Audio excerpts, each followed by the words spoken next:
इस बम धमाके में करीब 4 लोगों के जख्मी होने की खबर सामने आ रही है।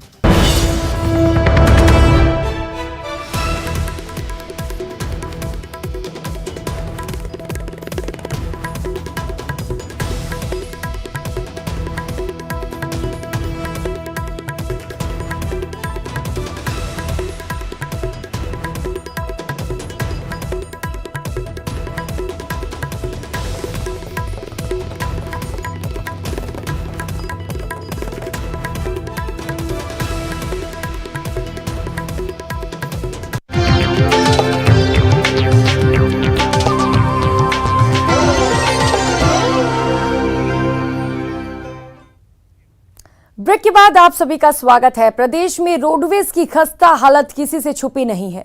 हर जगह से रोडवेज की खस्ता हालत की खबरें आती रहती हैं, लेकिन सीकर में एक महिला अधिकारी ने रोडवेज की सूरत बदल दी है। जो काम रोडवेज की स्थापना के बाद आज तक नहीं हुआ था, उसे इस अधिकारी ने कर दिखाया।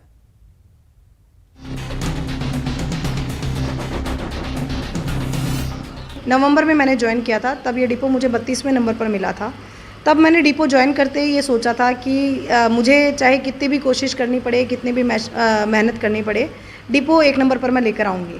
32वें से पहले स्थान पर पहुंचने का सफर भला कैसे आसान हो सकता है, लेकिन लक्ष्य तय था, इरादे मजबूत थे, इसीलिए सफलता की दिशा में पहला कदम बढ़ाया गया। कोशिश को कामयाबी मिली और देखते ही देखते रोडवेज में इतिहास रच दिया गया। जी हाँ, पहली बार सीकर डिपो पहले नंबर पर काबिज हो गया। सीकर डिपो की चीफ मैनेजर मुनकेश लांबा कहती हैं, लोग साथ आते गए, कारवां बनता गया, लेकिन कहते हैं ना, बुलंदियों पर पहुंचना कमाल नहीं होता, वहां बने रहना कमाल होता है। मई में हम प्रथम पायदान पर आने में सफल हुए। उसके बाद जून में और आज जुलाई में लगातार, जैसे अब मैं ये कहूँ कि प्रथम पायदान पर तो हम आ गए थे, लेकिन उसके बाद उस पोजीशन को बनाए रखना भी हमारे लिए एक बड़ी चुनौती थी। तो ये मई, जून और लगातार हम जुलाई में तीसरी बार लगातार हम प्रथम पायदान पर आए हैं। मैनेजमेंट का जो पॉजिटिव एटीट्यूड और जो रहता है, उसकी वजह से लोगों के जो मोरल है वो भी काफ़ी बूस्ट हुआ है। और वर्कर्स भी लाइक मेरे मैकेनिक्स हैं काफ़ी कम, लेकिन फिर भी उन लोगों को मोटिवेशनल तरीके से उनको उत्साह उनका बढ़ाया गया, उनको क्रेडिट दिया गया कि यस, आप लोगों की वजह से ये सब हो रहा है। तो उस वजह से थोड़ा सा मोरल भी हमारे परिवार का हाई रहा है।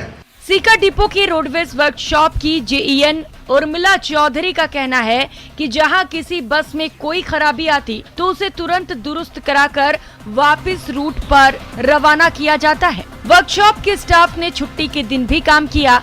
डिपो की मैनेजर मुनकेश लांबा ने सभी को प्रोत्साहित किया, जिससे सीकर डिपो पहली बार प्रदेश में पहले नंबर पर आ गया। वर्कशॉप में सारे मैकेनिक के टैलेंट एक से बढ़ के एक है। उनको बस थोड़ा सा मोटिवेट करने की ज़रूरत होती है, बाद में वो अपने आप आगे आगे काम करते रहते हैं। हमें गाइड करने की ज़्यादा आवश्यकता पड़ती नहीं, अपने जिम्मेदारी खुद लेते हैं हम।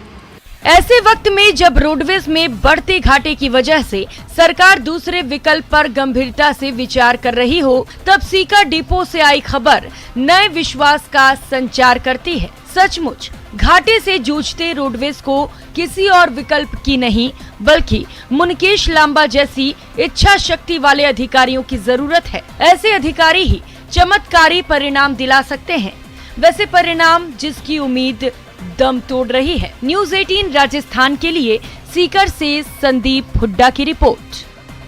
राजस्थान के प्रमुख त्योहारों में शामिल सिंजारा महिलाओं के सजने संवरने का दिन होता है। सिंजारे पर राजस्थान की प्रमुख मिठाई घेवर का भी अत्यधिक महत्व है। ऐसे में दौसा में जगह जगह घेवर की दुकानें सज गई हैं। वैसे तो मावे के घेवर सहित अनेक प्रकार के घेवर बनाए जाते हैं, लेकिन दौसा में खास घेवर तैयार किया जाता है, जिसका नाम है बब्बर घेवर। खाने में ये घेवर कुरकुरा होता है। इस प्रकार के घेवर को दौसा में खास पसंद किया जाता है। तीज और सिंजारे के आसपास दौसा का प्रसिद्ध बब्बर घेवर न सिर्फ देश के कई हिस्सों में बल्कि विदेशों तक भी पहुंचता है।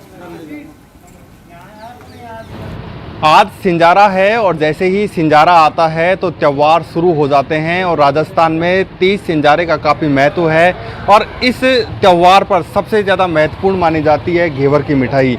वैसे तो घेवर पूरे राजस्थान में फेमस है, लेकिन जो दौसा का ये जो घेवर है प्रमुख घेवर है और इसको दौसा में बब्बर घेवर कहते हैं। और इस घेवर को यदि कोई खा लेता है तो वो चाहे कहीं भी चले जाए, चाहे देश के किसी भी कोने में रहे या विश्व में कोई से भी देश में रहे, या कुल मिलाकर कहा जा सकता है कि दौसा के लोग जो विदेशों में रह रहे हैं वो भी इस घेवर को लेकर जाते हैं। हम यहाँ के दुकानदारों से बात करने की कोशिश करते हैं कि किस तरह का महत्व है और क्या आप बताओ अब इस घेवर की क्या खास बात है और कहाँ बनता है और कहाँ जाता है ये? सर ये घेवर एक जलेबी की तरह कुरकुरा घेवर रहता है और जो यहाँ से जो घेवर खा के गया है चाहे वो विदेश भी रहता हो तो वो विदेश भी घेवर पहुँचता है। ये मतलब जो एक बार गरम घेवर के महत्व है इसका, गरम घेवर ही खिला खाता है ये। शाम को आप जैसे आज सिंजारा है तो आज शाम को घेवर लेने के लिए 1 घंटा इंतजार करना पड़ेगा कम से कम मेरे पास। 1 घंटा कम से कम इंतजार करने के बाद ही वो घेवर लेके जाएगा। कम से कम 4 भट्टियाँ लग रही है, 4 भट्टियों पे कंप्लीट घेवर निकल रहे हैं। और अन्य जो घेवरों की बात करें तो उन घेवरों को कितने दिन पहले बनाने लग जाते हैं? उन घेवरों को सर हम करीब 15 से 20 दिन पहले से भट्टियाँ चालू कर देते हैं। जैसे अभी 4 तारीख से मैंने भट्टियाँ चालू कर दी थी। 4 तारीख से घेवर बन रहे हैं, 4 तारीख से घेवर चल रहे हैं। बिल्कुल साधारण घेवर जो बनाते हैं वो करीब 1 माह से बनना शुरू हो जाते हैं। जो ये खास घेवर है दौसा का बब्बर घेवर, ये जो तीज सिंजारा आता है उससे 4-5 दिन पहले से बनना शुरू हो जाता है। और भीड़ जो आज सिंजारा है तो शाम को लोगों को इंतजार करना पड़ता है, पहले ऑर्डर देना पड़ता है, उसके बाद में ये मिल पाता है। ऐसे में तीज और सिंजारे का त्यौहार को सेलिब्रेट किया जा रहा है और दौसा का जो ये बब्बर घेवर है इसको भी लोग खास पसंद कर रहे हैं। आशीष शर्मा, न्यूज़ 18 दौसा। इस बुलेटिन में फिलहाल इतना ही, मुझे दीजिए इजाजत, नमस्कार।